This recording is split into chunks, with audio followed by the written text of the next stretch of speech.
Hello! Nandito na naman ako. Alam nyo ba, excited na excited ako. Kasi dumating na siya. Sabi ko, ah, unboxing ko sana siya. Kaso, napunit ko na. Sabi ko, shit! Kailangang ulitin ko yan. Hindi ko tinuloy. So, kakakuha ko lang sa post. Yung pala, ito yung naano ko. Ito yung nakuha ko sa sa kalsada kung saan ako nag-park yesterday. Yeah, ayun na, di ba? Ang ganda niya. Oh, bongga siya, oh. Ayun. So ngayon, unboxing ko itong, actually ganyan pa lang ang nabuksan ko eh. Kakukuha kasi excited ako. Itong perfume. So kasi maganda yung itong perfume na to. Hindi ko rin to hilig Maganda kasi yung feedback nila sa sa social media. So, sabi ko, why not try? Kasi, ako araw-araw, may adobo ako kasi araw-araw nagluluto ako, di ba? Now, sabi ko, naging interesado ako kasi marami rin ako ng pabango. Kaso, mga pabango ko, nanda sa gilid ng sasakyan, sa side door, ninakaw.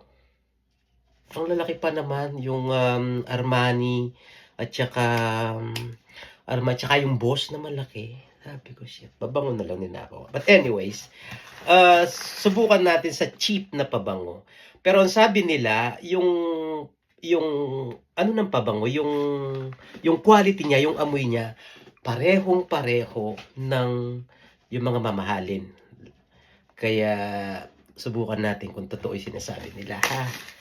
So, ito, magkano nga bang bili ko rito?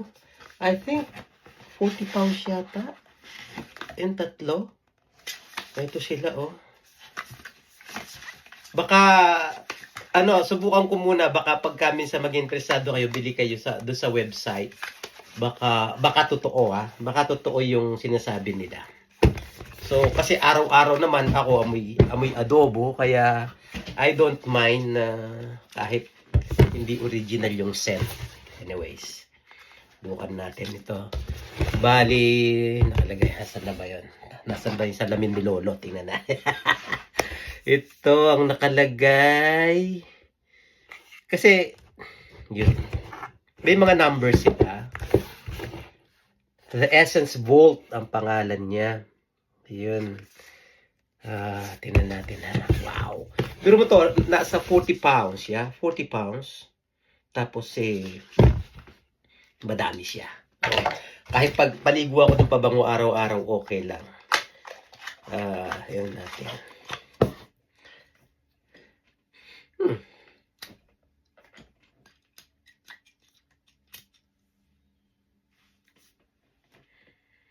Oh, shit. Oh, man. Whoo! This is heaven. Ang bango niya. Ang sarap ng amoy. Parang gusto ko inumin, tapos ito. Ito na naman. Ito number, 118.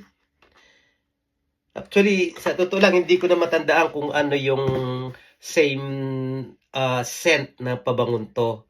Pero binase ko din dun sa marketing nila kung merong Giorgio Armani, parang ganon. Merong, ayun, yung Polo. At saka, ano pa nga ba itong isa? Oh, dime! So, mabango. Mas mabango siya kaysa adobo. Okay. Hindi na ako amoy adobo, guys. Kakadating ko lang galing sa street food. Pero, alam nyo yung mga hindi mahilig sa pabango, no? Basta kasi ako, nag-spray ako, that's it.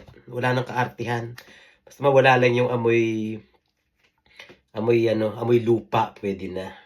Saan ba testing? Alam ko na.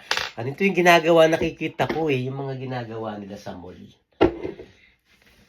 Ayun, ito yung natin ng papel. Ayun, ito pala, nakalagay dito. Yung number na to, yung number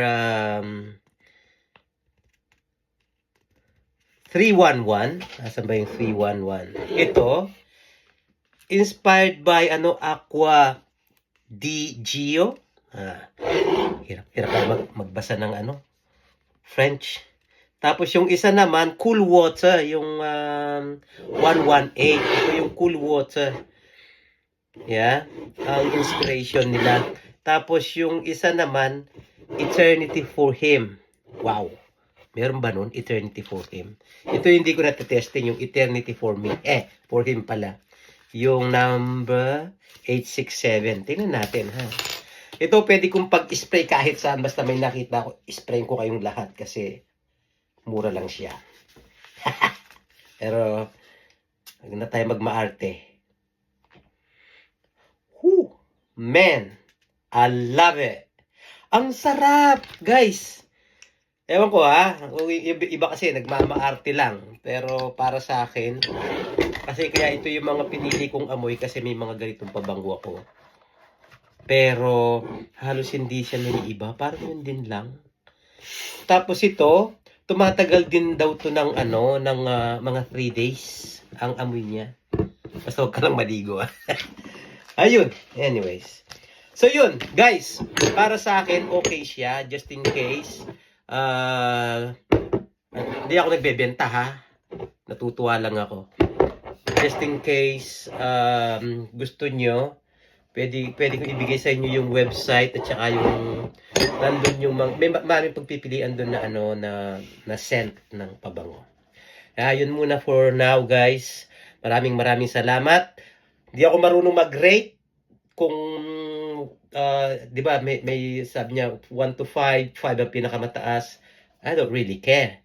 Basta ako, para sa akin, mabango, kapareho niya ng amoy, yung mga dati kong pabango. I'm good. That's it for today. Salamat. Bye!